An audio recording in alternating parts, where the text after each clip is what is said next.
Bismillahirrahmanirrahim. Taklim kita kaji baru. Al-muwafaqatu ala qadarillah. Ridho dengan takdir Allah. Kita bahas bab 1.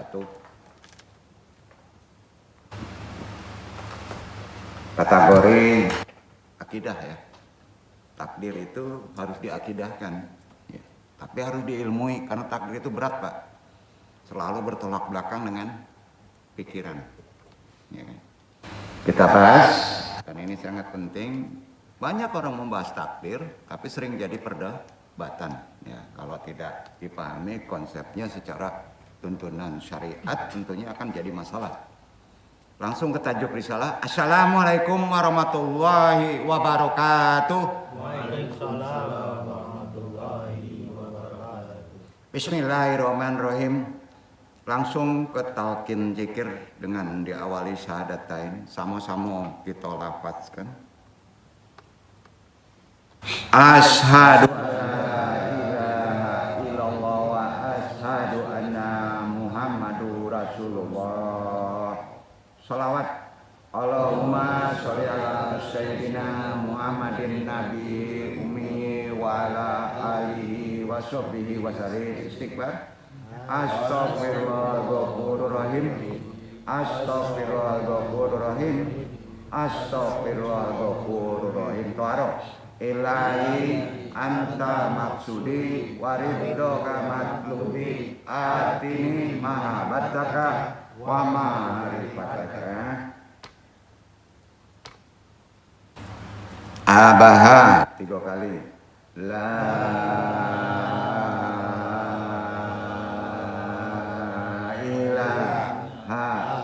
illallah. La ilaha illallah. La ilaha illallah. Nafis Pak. La ilaha illallah. La ilaha illallah. La ilaha illallah. La ilaha illallah. La ilaha illallah. La ilaha illallah. La ilaha illallah. La ilaha illallah. La ilaha illallah Muhammadur Rasulullah ilaha diniyah sholli alaihi hadrati Syekh Abdul Qadir Jailani bi syafaat Nabi Muhammad bismillah. Fadillahi ya Allah ya Allah ya Allah. Innaka ala kulli syai'in qadir takdir hajatina. Wa khususan abaruhi nunggu Muhammadin khususan ilaruhi Muhammad nabiyunaka wawil khusus hadiri al-madi khalifatul radin wa khususan arwahi juriyatihi wa khususan arwahi muslimin mu'minin wa muslimin al-fatihah. A'udzubillahi minasyaitonir rajim. Bismillahirrahmanirrahim. Alhamdulillahirabbil alamin. Arrahmanir rahim. Maliki yaumiddin. Iyyaka na'budu wa iyyaka nasta'in. Ihdinas siratal mustaqim. Siratal ladzina an'amta 'alaihim ghairil maghdubi 'alaihim waladdallin. Bismillahirrahmanirrahim. Rabbi syari sadri wa yassir amri wa hlul 'uqdatam min lisani yafqahu qawli. La haula wala quwata illa billahil aliyil azim. Alhamdulillahirabbil alamin. Langsung kita bahas.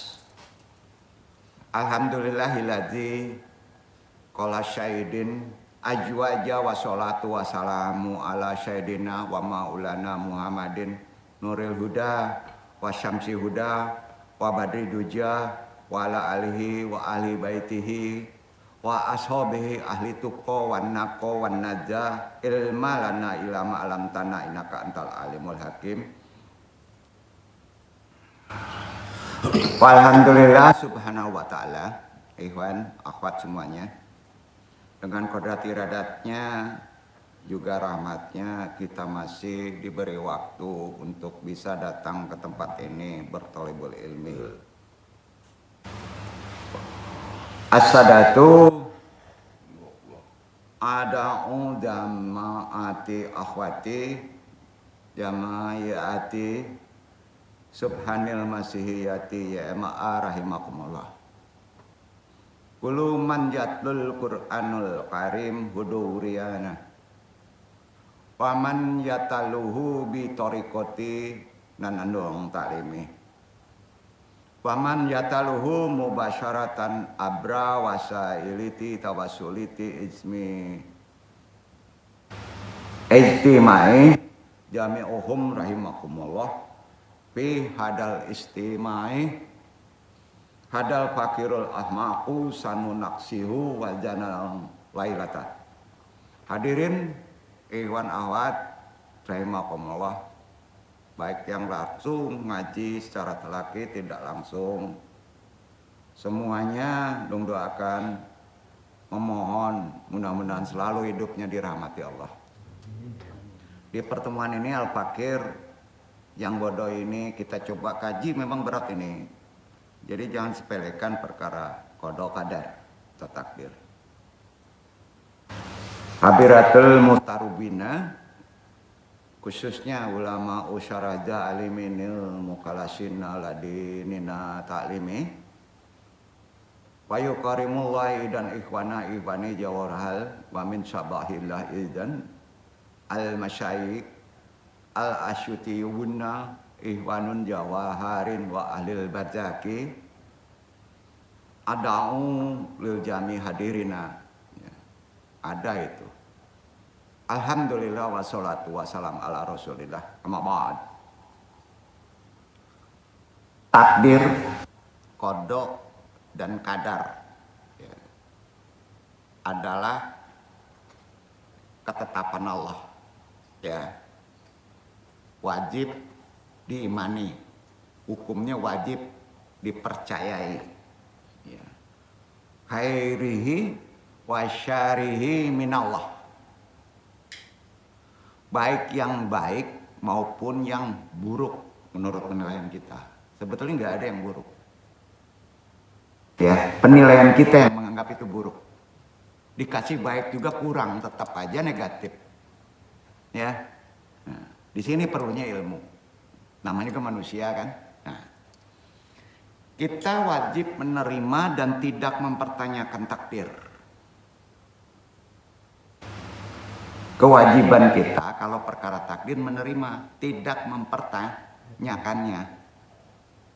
Bapak-bapak ditakdirkan ibu bapak kita atau anak kita misal meninggal, tidak boleh dipertanyakan sebabnya meninggal, ya. Karena pasti kalau yang namanya meninggal mati terkait kaji kemarin udah ketetapan Allah, ya. Jadi pasrah aja dong. Nah, beda lagi dengan konsep ikhtiari ya, nanti bahas ya. Bapak-bapak lulus UIN seharusnya dia jadi pengurus haji, ulama besar atau menteri haji atau menteri agama. Tapi sekarang jadi dagang, terima? Terima nggak nih? Nah, konsepnya gitu dulu. Ya, bapak-bapak dijadikan laki-laki menerima? Jangan diperdebatkan. Bapak-bapak lahir di Indonesia menerima, kenapa nggak lahir anak Jokowi? Terima dulu Pak, jangan diperdebatkan itu. Nah. Jadi tidak mempertanyakan takdir, itu orang yang ngerti agama. Nah, jadi sulit ngeluh Pak. Namun tetap berusaha, nggak boleh tinggalkan nih. Berikhtiar bahasanya. Ya, tetap berusaha. Apa sebab? Karena maksiat tetaplah dosa dan tidak bisa dijustifikasi sebagai takdir. Gua ini maling karena ditakdirin Allah, nggak boleh, dosa itu.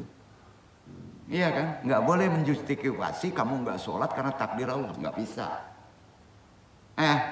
Nggak bisa. Ada yang kayak gitu Pak? Ada loh. Yeah. Jadi jangan sekali-kali menjustifikasi perkara maksiat, perkara dosa itu takdir Allah, nggak boleh, itu dosa besar tuh. Itu sama juga melepas tanggung jawab. Kan itu? Iya kan? Nah. Walaupun secara hakikat orang berbuat jahat, antum berbuat jolim, antum buat maksiat, Allah ngizinin. Betul kan? Nah, itu hakikat Allah Maha Kuasa segalanya. Ya. Tapi kalau udah begitu, itu kesalahan saya, itu yang paling keren. Ya. Termasuk juga merubah takdir. Ada konsep di Islam. Kita semua hadir di atas dunia ini ikhwan akhwat. Kalau ada akhwat. Ya. Penting untuk akhwat sebetulnya. Untung di-share. Beda dengan dulu ya. Nanti kan di-share nih kan. Nah. Hadir di atas dua ini dengan sejumlah takdir yang tidak bisa kita hindari. Bapak-bapak nongol di atas dunia ini nggak bisa menghindari jumlah takdir itu, tidak bisa dihindari. Ada. Ya. Ada yang dijadikan laki-laki, ada yang dijadikan perempuan, ada yang dibuat lahir di Indonesia, ada yang dibuat lahir di Eropa, ada yang dibuat lahir di keluarga pejabat, ada yang dibuat lahir di keluarga rakyat jelata, ada yang dibuat berkulit putih, ada yang dibuat berkulit hitam, ada yang dibuat berambut lurus, ada yang dibuat berambut keriting, ada yang dibuat wajahnya cantik, ada yang dibuat wajahnya pas-pasan, ada yang dibuat wajahnya jelek banget, ada yang dibuat cerdas, ada yang dibuat idiot. Beragam takdirnya. Ada yang dibuat waras dan ada buat yang digila. Nah, tadi ada yang waras, tadi ada yang gila kan. Bisa saja takdir kan. Tapi juga ada sebab faktor perbuatan kita kan. Nah itu sulit takdir. Ada yang dibuat tubuhnya sempurna, ada yang dibuat tubuhnya cacat. Ada yang dibuat lahir di keluarga muslim, ada yang dibuat lahir non muslim. Takdir pak. Dan seterusnya. Sampai pagi kalau diterusin ini. Iya kan? Tapi kan kita paham. Takdir tuh. Tidak ada yang pernah merasa diberi pilihan untuk mendapatkan kondisi-kondisi itu. Nggak ada hak antum memilih. Jadi kenapa ya saya lahir kok dengan bapak saya yang miskin? Dosa itu pak. Wah, nggak boleh gitu. Tidak ada merasa mengajukan proposal. Ada nggak bapak kita ajukan proposal sama Allah untuk berubah menjadi orang miskin ke kaya? Ada nggak? Nggak bisa. Allah udah ngukur. Guna ngajukan proposal umpama mendapatkan situasi yang lebih baik menurut kita kan, ya kan? Nah, ikhtiar boleh pak. Tapi tetap takdir Allah nggak bisa dibentur bentengnya, betul? Nah, semua sudah dipaket sama Allah, sudah disetting Allah, sudah ditetapkan tanpa bisa dirubah lagi. Itulah takdir Allah yang sifatnya mutlak. Makanya ada takdir yang nggak mutlak, yang disebut dengan doa. Ini mesti tahu pak, ini takdir ini mutlak, ini takdir yang bisa diistiharkan, harus tahu itu dalam hidup. Sama ya? Orang beriman dengan begitu ada sedikit pengetahuan, wajib percaya takdir, belajar menerima apapun dari Allah, entah itu manis, entah itu pahit, belajar rela dengan semua ketentuan Allah yang diberikan kepada kita. Ikhlas harus. Insya Allah pak, kalau itu ada, nggak susah hidup kita tuh. Ya, ikhlas ya. Nah, ini KJD Andung nanti malas kerja jadinya nih, kacau nih. Hati-hati, pahami ya. Yang paling keren ada, coba belajar berprasangka baik, husnuzon dengan perkara takdir. Sampai banyak sekali orang pintar bersokong John, berprasangka buruk sampai cari kambing hitam. Istri disalahin, mertua disalahin ngabisin duit. Kan kacau pak. Berarti nggak kuat agamanya. Bahkan lebih bahaya lagi nggak kuat spiritualnya. Sujon aja. Ketetapan Allah untuk dirinya pastilah yang terbaik. Yakin itu. Bapak dibuat kayak gitu, itu paling baik pak. Bapak hadir saat ini, hitam, jelek, gak ada duit, itu yang paling baik, Pak. Bukan gak boleh berubah. Sampai, Pak?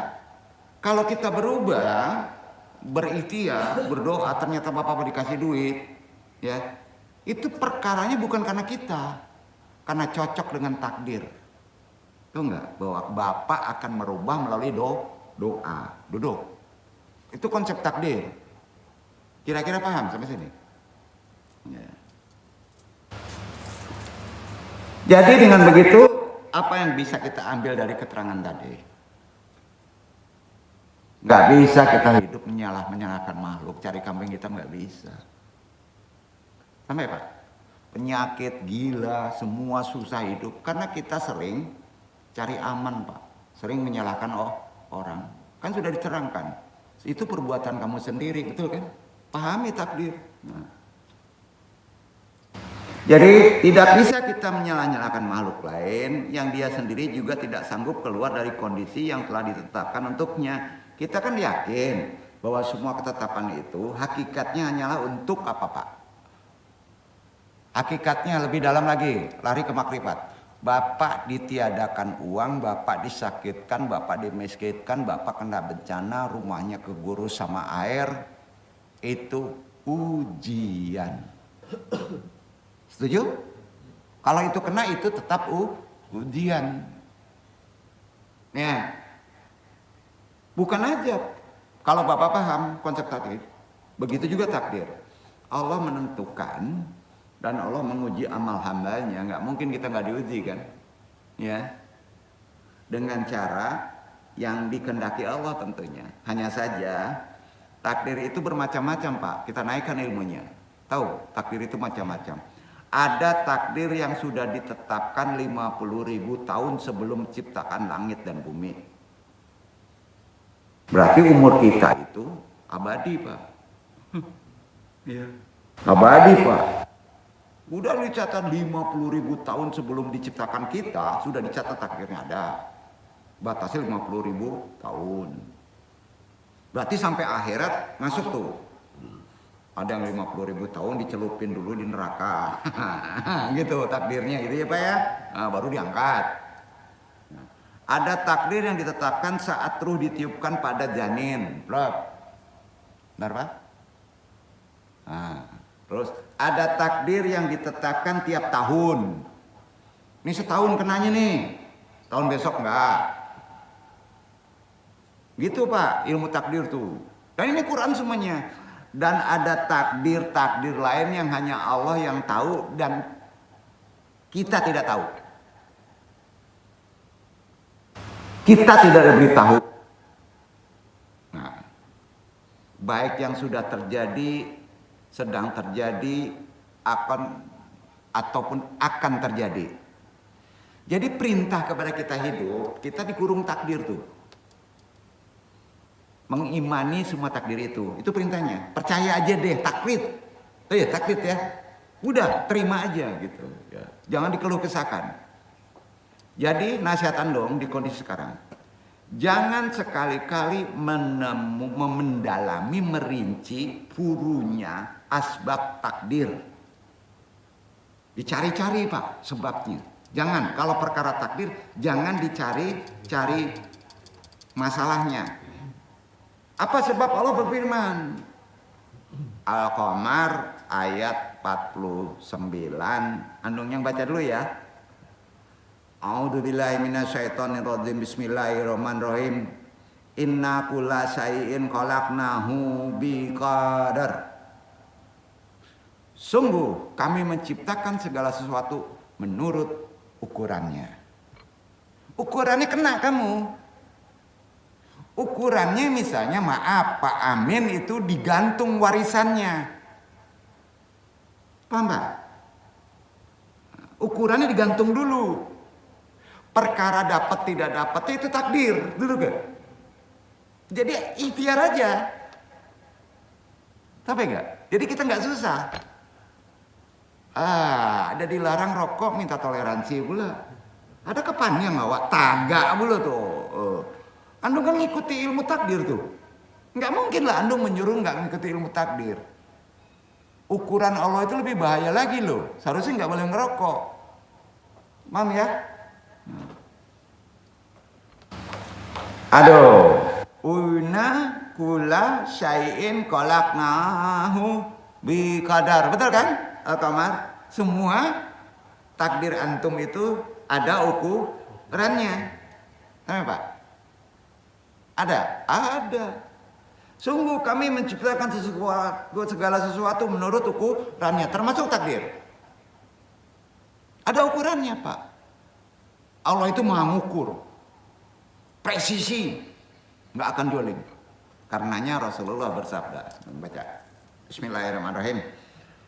An aliyin qala. Qala Rasulullah sallallahu alaihi wasallam, la yu'minu abdun hatta yu'mina bil arba'an. Yashhadu an la ilaha illallah wa anni rasulullahi ba'atani bil haqq.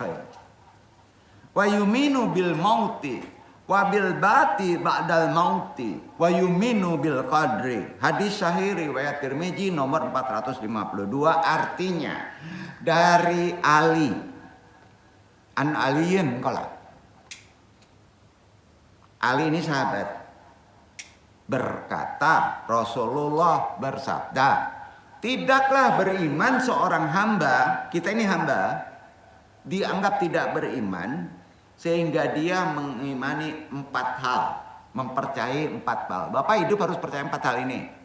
Ya, bersaksi bahwa tidak ada Allah, tidak ada Tuhan yang berhak disembah, yang mesti disembah adalah Allah.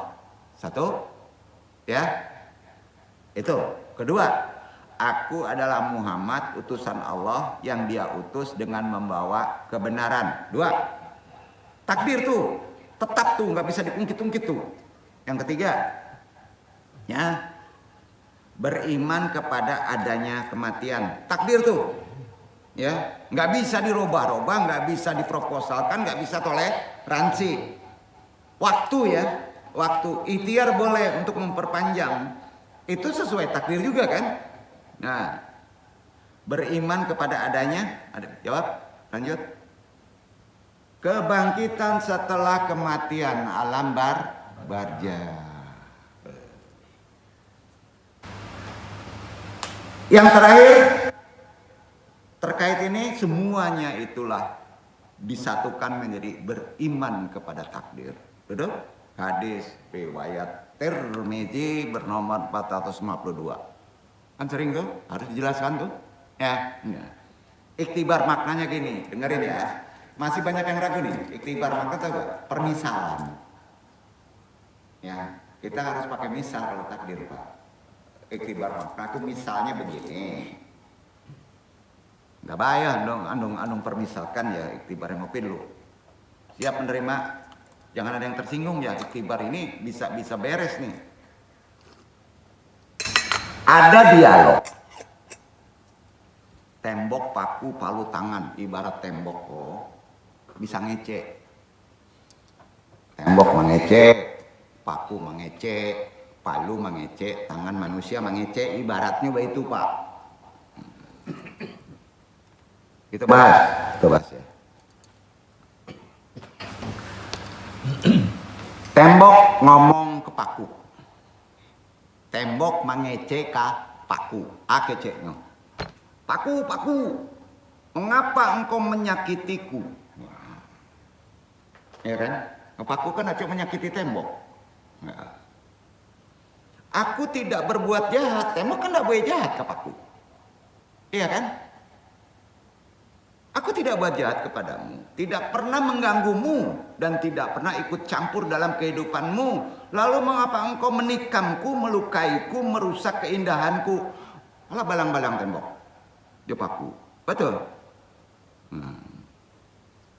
Sakit tahu? Kece. Kece tembok. Nah, sakit tahu katanya. Ya. Kejam kau. Ya, gitu Pak.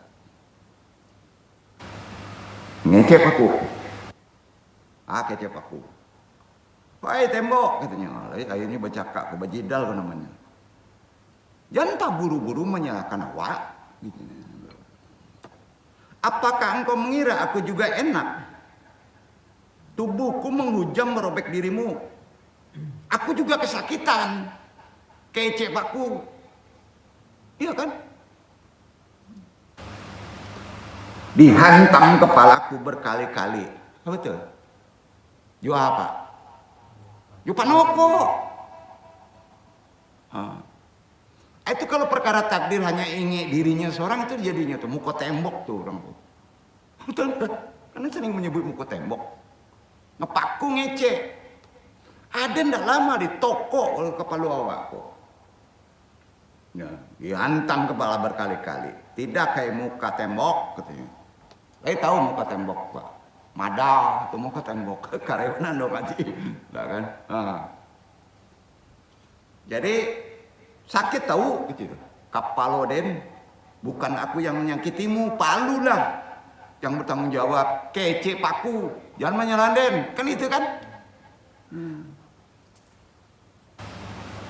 Palu tuh menghantam kapalo sampai kadang kalau kapalo awak dek kare plesternya Pak bengkok patah kapalo awak, betul kan? Kalau kare plesternya Pak, cobalah, paku betonnya bisa patah, bisa bengkok kepalaku. Berang juga tuh paku tuh. Jadi karena kesalahan disalahkan, Palu akhirnya ngomong, mangece pula Palu. Nah, itu kan orang pinter dia cari asbab. Mangece pula Palu. Paku tembok gitu ya.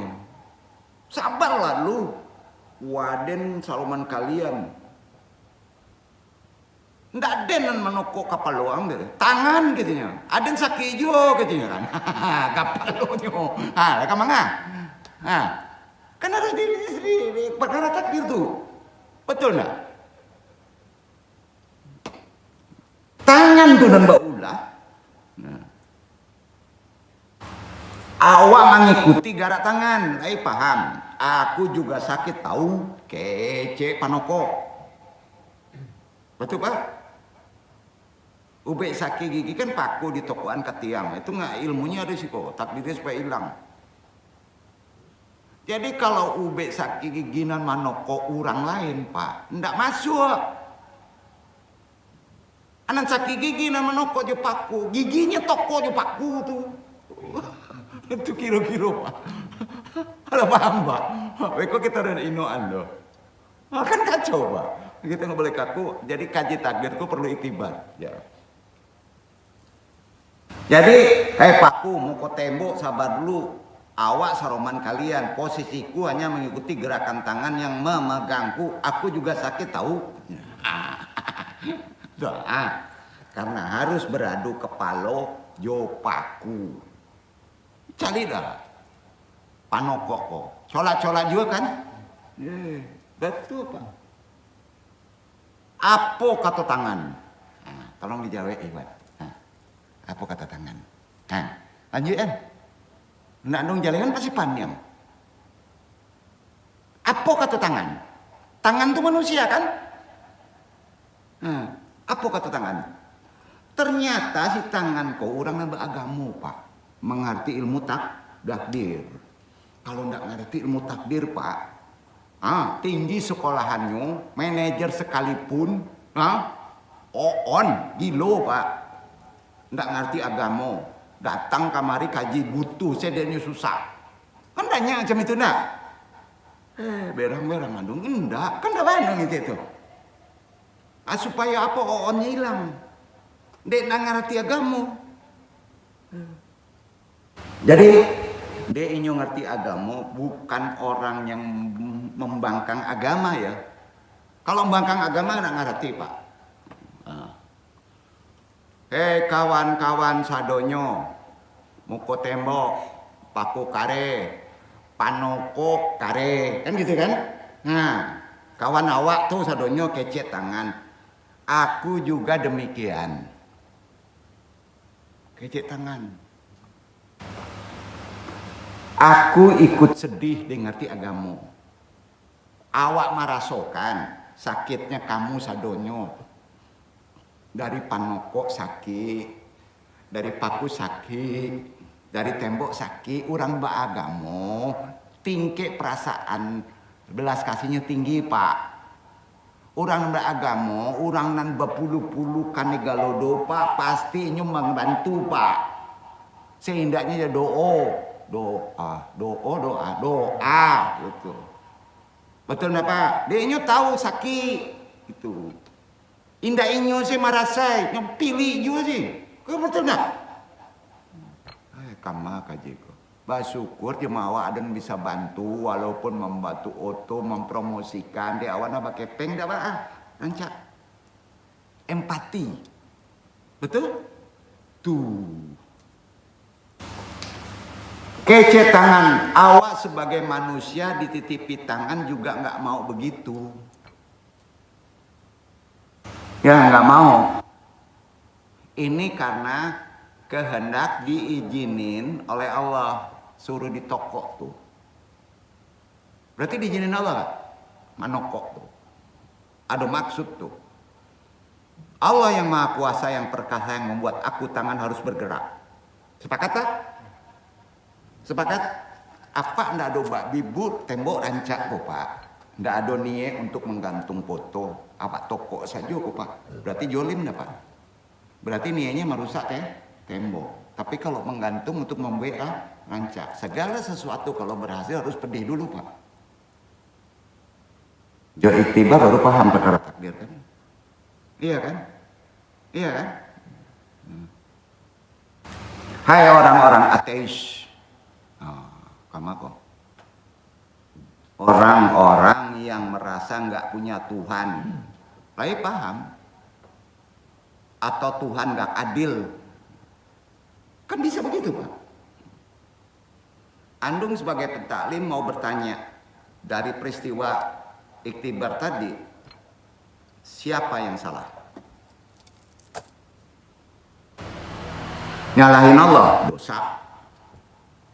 Ku indah di ateis nyalahin Allah, nyotentang Allah. Ndak enggak tuh, kane uji, menangi bisa. Tak jadi tuh, banyak gimana dong tak jadi. Demi Allah tak jadi. Bukan andong nan sakti Allah. Ngeri itu naudzubillah min dzalik pak. Itu buktinya. Jangan salah, kalau ada yang menyalahkan Tuhan Allah, andong takin kau. Namanya enggak? Awak mesti takin, beresan kepalanya tuh. Ya. Tuh. Nah bahkan, paham ya? Bukan andong kare kan? Betul, dia tahu ilmu, apa paham kan? Nah. Jadi itu jawabannya. Kalau mau tahu ya, tentu saja tidak ada yang bisa disalahkan. Ada hikmah di balik itu. Bencana ada hikmah pak? Betul? Bapak kehilangan ada hikmah pak? Pak Amin sulit dapat waris ada hikmah pak? Ada? Jangan terburu-buru kalau ingin yang terbaik. Allah sudah mengukur waktunya, paham? Itu kunci. Gimana udah selesai ngaji takbir? Itu iktibar sih clear pak. Oh tidak busa-busa ngaji takbir. Ya, clear kan? Masih juga menjidal. Nom taruhan dulu. Jawabannya tentu ada yang salah. Semua benar. Kita tidak bisa menyalahkan siapapun jika dia sendiri dipaksa dalam kondisi tertentu yang dia mustahil bisa merubahnya. Tangan itu dipaksa. Yang maksa itu Allah. Dia nggak tahu untuk apa, tapi Allah tahu pasti ada kebaikan. Setuju? Oh, itu akidah tuh.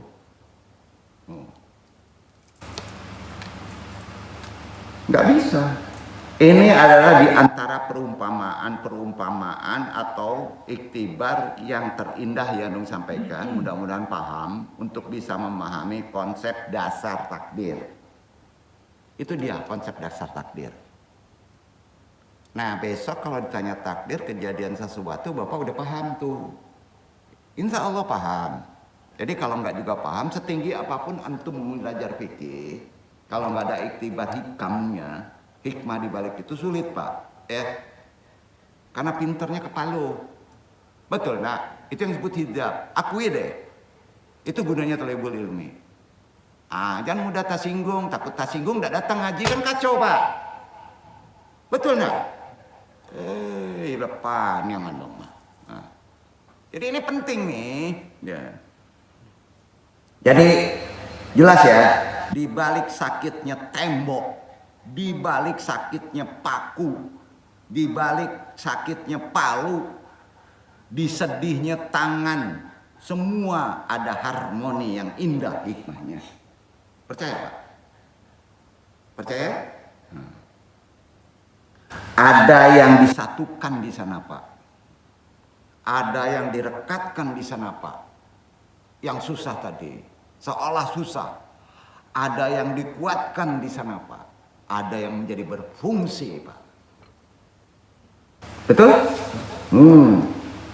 Akhirnya muncullah struktur yang indah.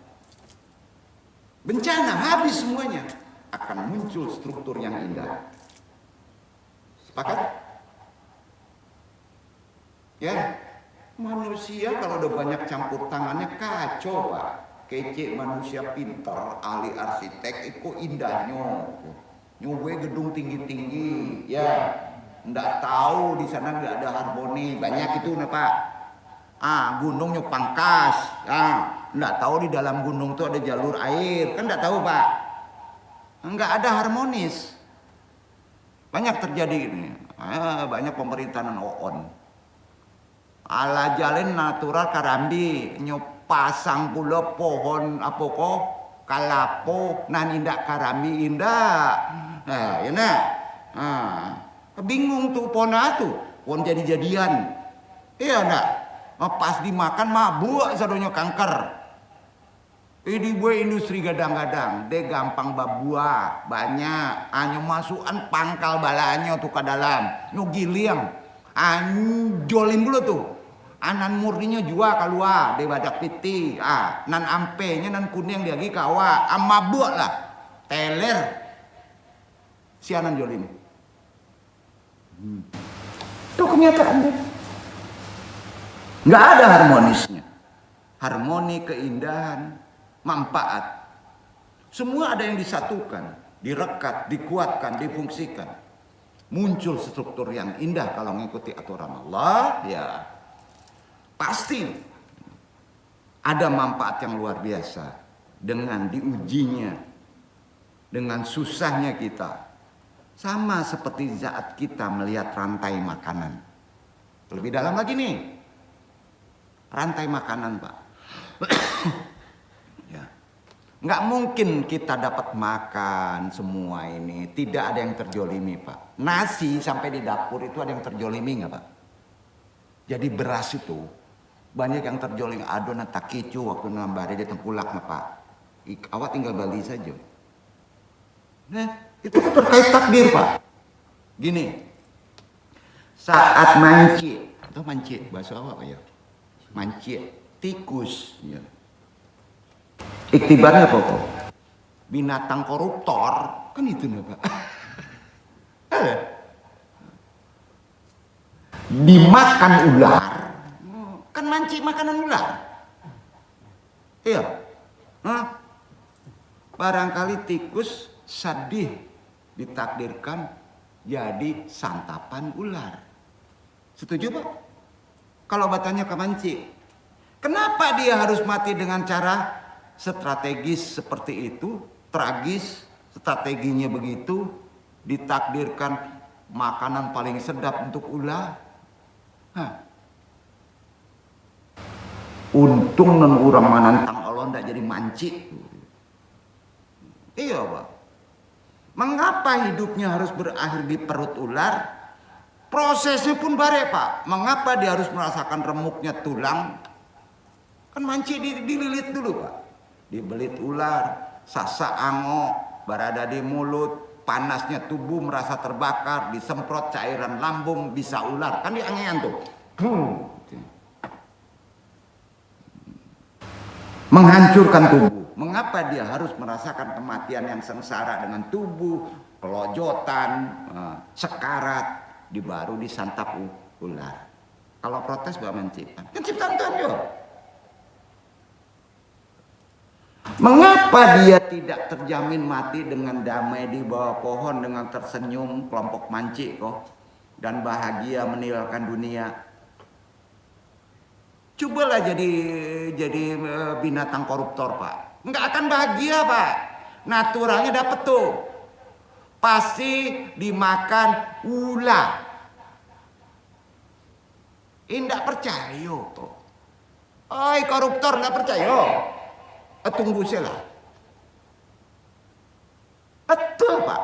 Nggak beko dunia tuh. Dimakan ular lah pastilah. Jadi Allah itu memberi iktibar itu kepada beberapa macam binatang itu ada di Quran sebetulnya. Cuman kita kan membahasnya susah kalau nggak bertolebul ilmi kan. Jadi inginnya kan manci itu, ya, tikus itu matinya tersenyum bahagia, ya nggak terjadi seperti itu. Memang ada manci baik tuh ada, tapi yang namanya manci dari sononya ndak ada non baik Pak. Mau bapak-bapak dijadikan manci? Enggak. Makan ular begitu Pak. Jangan ngomong. Ular pun bisa bertanya dengan pertanyaan yang sama. Nah, Ako awak kok kalau jadi ular harus mati dengan cara disambar burung elang. Apa enggak? Iya kan? Takdirnya itu makanan elang ular. Rantai makanan kok. Burung elang Pak. Cali itu. Indah kambing kadang terlampau gadang. Pas ada ular aiko pasti milik ular Pak. Menukik sambar tuh. Mengapa harus merasakan di bawah terbang melayang tinggi, dibanting di atas tanah, lalu dicabik-cabik tubuhnya sehingga dia perlu merasakan tiap inci tubuhnya dilukai, diiris-iris pisau paruh bibir elang yang tajam dengan darah bercucuran. Protes juga kan, ular itu kan ciptaan Allah juga. Mengapa dia tidak dijamin mati dengan damai di lubang yang hangat berselimut jerami dengan ditemani kawan-kawannya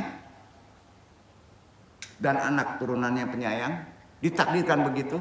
Tapi jika kita ingin menyalahkan ular, bagaimana jalannya? Bukankah ular saat menyantap tikus juga hanya sekedar mencari makan? Betul? Betul? Ular nyaplok tikus itu hanya sekedar mencari makan, bukan nimbun makan. Setuju Pak? Untuk apa? Untuk bisa bertahan hidup saja. Itu binatang Pak. Benar nggak? Burung elang saat makan ular hanya mencari makan supaya bertahan hidup saja. Betul kan? Nah, lebih dalam lagi, iktibar juga nih. Ya. Bukankah mereka juga tidak pernah meminta menjadi manci? Enggak kan? Inginkan menjadi manusia. Betul kan? Nah, bukankah dia tidak meminta ingin jadi ular? Elang juga begitu. Bukankah mereka hadir di atas dunia tanpa pilihan? Dan dipaksa begitu saja untuk hadir dalam kehidupan ini. Kita ini jelegedek aja. Udah jelegedek.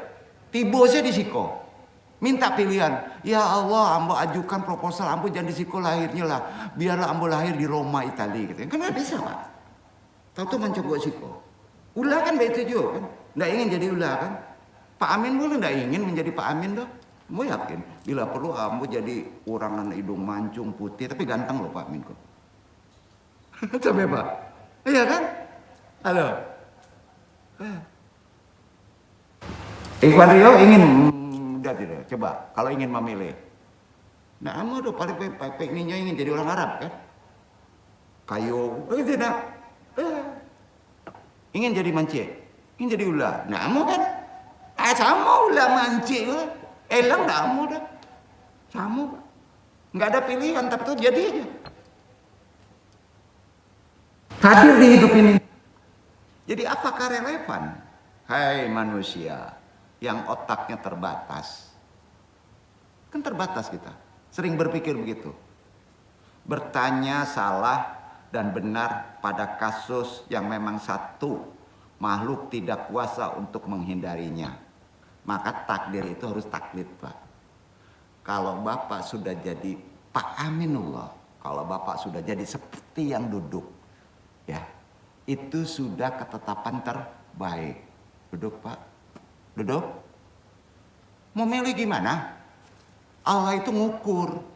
Kalau dirubah seperti yang duduk, Ikhwan Farid dirubah seperti Ikhwan Rio, nggak cocok, Pak. Ukurannya jadi Ikhwan Farid. Alhamdulillah, asal jangan jadi manci sih. Gampang, Pak? Gampang. Supaya berubah tingkat perasaan kita. Jadi kita nggak kuasa. Kalau Allah sudah menetapkan begitu ya begitu. Maka nggak heran banyak manusia yang hidup zaman sekarang ini, maaf, ternyata lebih goblok dari binatang. Sepakat tak? Binatang nggak pernah ngeritik. Ada narimu dimakan ular komanci, betul kan? Nggak pernah ngeritik. Coba koruptor, kritik Allah nggak? Saya paling jujur panggul karung, untuk nolong orang, halo. Karibana lu gaji, indah betul, tindak berpikir salah betul apa? Ternyata iya lebih goblok orang pintar dari binatang. Kan ada Quran tuh, betul kan? Salah nggak? Maaf keras nggak anu Gojo? Enggak, anu hanya menyampaikan. Nah, apa sebab nggak ada binatang yang protes? Terima apa adanya, hidup natural, walau banyak yang jadi korban, banyak jadi tumbal. Orang yang kena tumbal di Aceh itu kan nggak ada yang protes, Pak. Kalau orangnya biasa saja ngerti imannya, betul kan, Pak? Coba orang kaya dikasih tumbal, Pak, dikena bencana, nangisnya 2 tahun, Pak. Ayo. Begitulah kira-kira makna iman terhadap takdir. 2 iktibar kita mendapatkan jelas itu. Nggak perlu kaji banyak-banyak. Sepakat? Nah, ini Ikhwan yang sering ceramah. Datang Ustaz Fauzi, udah kembangin aja yang tadi, tapi pakai iktibar supaya gampang. Betul kan? Keterimanya. Ada rantai makanan. Bapak bencana kemarin ada rantai makanan nggak, Pak? Untuk ke depan anak cucu kita, Pak. Betul kan? Kalau begitu aja digundulin, nggak ada rantai makanan ke bawah, Pak. Makanya ada korban. Jadi udah paham? Harus natural, Pak. Kira-kira begitulah perkara iman terhadap takdir. Kita semua muslim. Antum semua muslim. Alhamdulillah, bersyukur. Dalam ajaran Islam, keyakinan terhadap kekuasaan Allah. Ya, yakin Allah tidak bisa digubris, mutlak sifatnya, menjadi salah satu pondasi kita dalam memahami takdir. Sepakat? Bisa ngeluh? Koreksi ya. Dijahilin orang, Allah ngizinin nggak? Tanda untuk kenaikan derajat kita nggak? Supaya kita beriman kepada Allah, supaya kita lebih kuat, supaya kita bisa sabar. Gampang kan hidup kan? Iya. Mau dilawan Tuhan? Nah, cetek ilmu antum. Tuhan tuh maha berilmu. Ya. Makanya sebelum antum dasari dulu bab sebelumnya, ini kita harus pahami ya. Pondasi dalam memahami takdir dan kehidupan setelah kematian kemarin kan? Iya kan?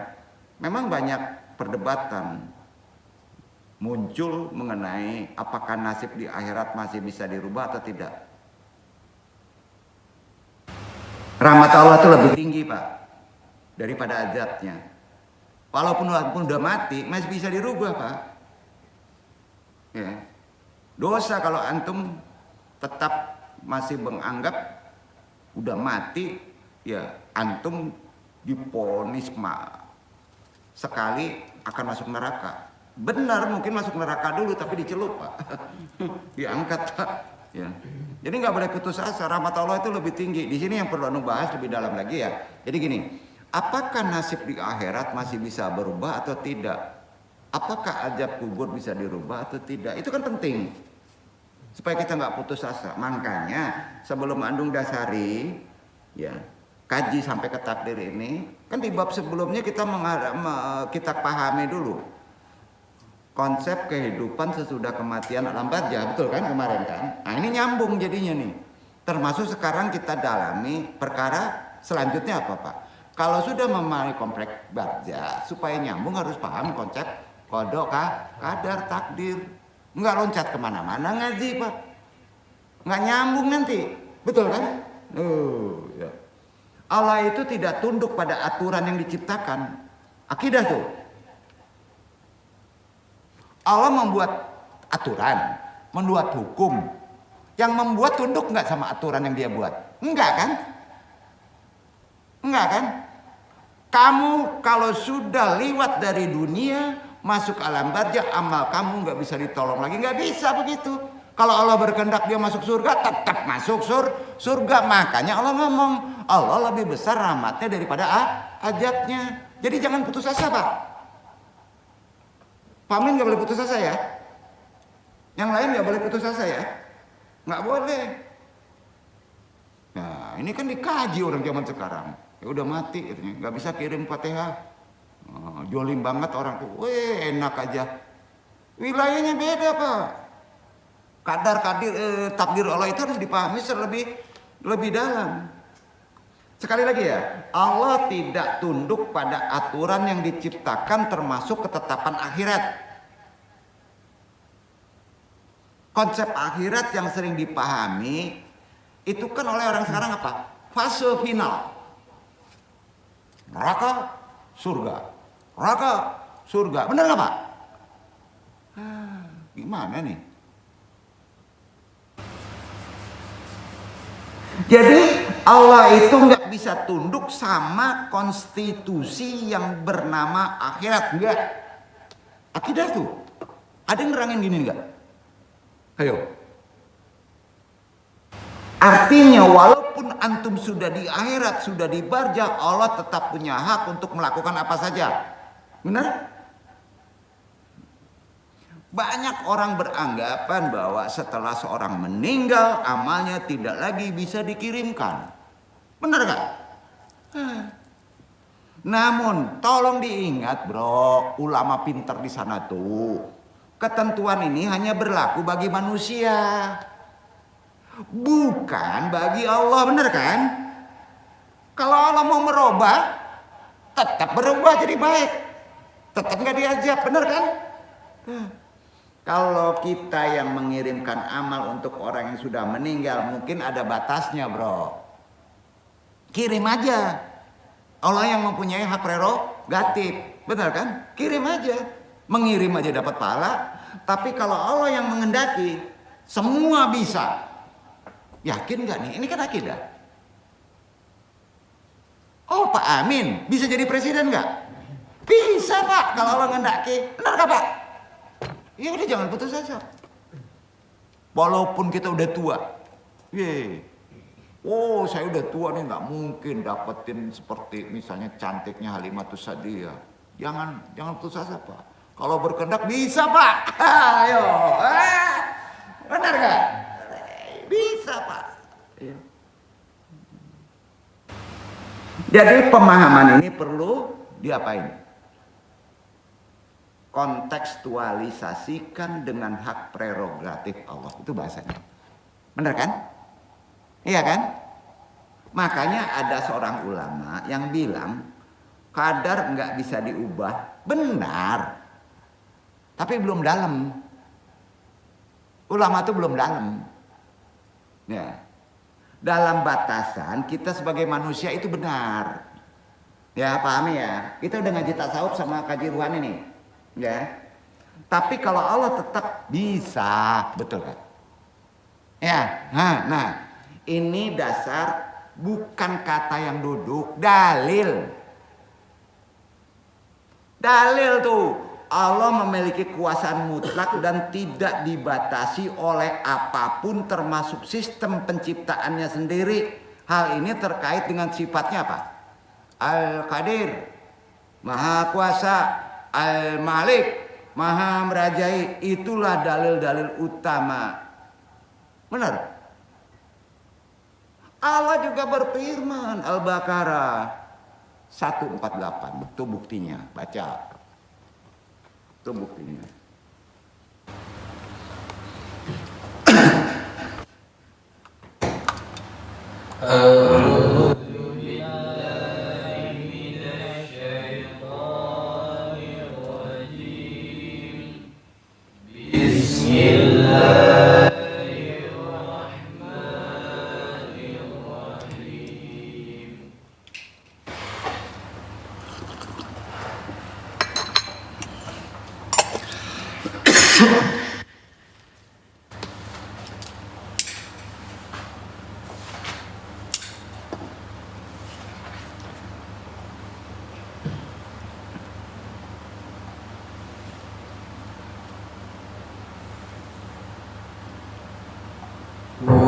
ولكل وجهة هو موليها فاستبقوا الخيرات أينما تكونوا يأت بكم الله جميعا إن الله على كل شيء قدير. Dan bagi tiap-tiap umat ada kiblatnya sendiri yang ia menghadap kepadanya. Maka berlomba-lombalah kamu dalam berbuat kebaikan, di mana saja kamu berada pasti Allah akan mengumpulkan kamu sekalian pada hari kiamat. Sesungguhnya Allah Maha Kuasa atas segala sesuatu. Udah di alam hisab, Pak, dikumpulkan seluruh manusia makhluk. Ya, apakah final, Pak? Sesungguhnya Allah Maha Kuasa atas segala sesuatu. Bisa saja berubah. Betul kan? Kalau ingin didalami perkara takdir nih, udah sampai nanti, Pak. Sampai alam barja, alam hisab bisa berubah. Ya, pengen tahu udah bapahannya. Ayat yang serupa itu ada di Al-Mulk 1-5 ya. Tapi jangan dibaca. Yang lebih jelasnya itu ya, yang menjelaskannya bahwa kerajaan kekuasaan mutlak di langit dan bumi adalah miliknya. Langit, bumi, baja, akhirat milik Allah kan? Firmannya Al-Buruj 20, 21, 22. Dibaca Iwan. Al-Buruj.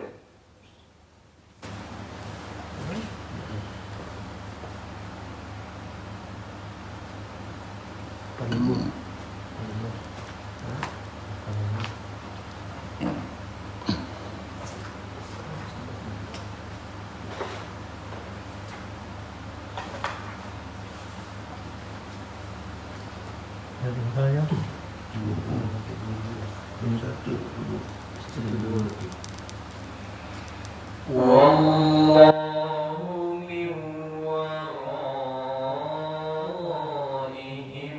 muhit bal huwa Qur'anun majid fi lawhin mahfuz. Padahal Allah mengaku mereka dari belakang mereka. Bahkan yang didustakan mereka itu ialah Al-Quran yang mulia, yang tersimpan dalam Lauhul Mahfuz.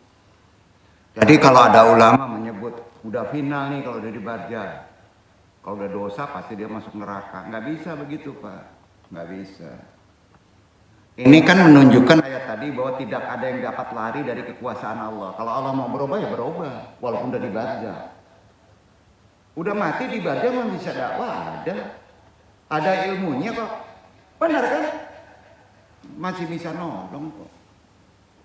Kita tutup dulu di part 1 ini.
sola ing pambiyara Prabaseta sun kurdana swantara guna sekti lamun sun kang winaji dur angkara sir singkir sih pamuji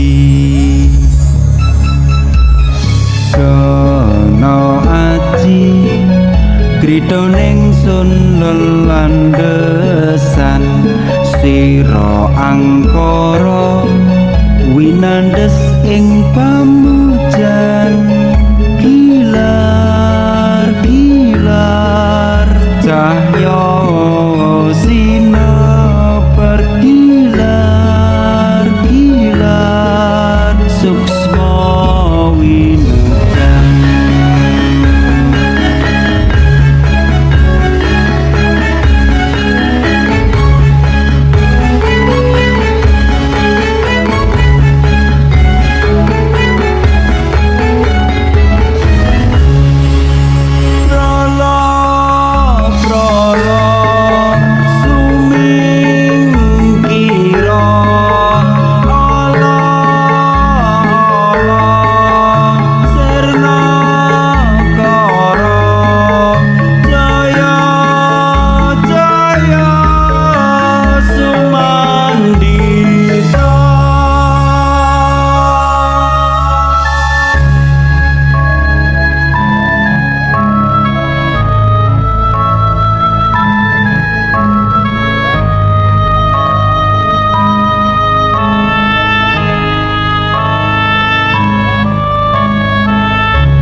sola ing pambiyara Prabaseta sun kurdana swantara guna sekti lamun sun kang winaji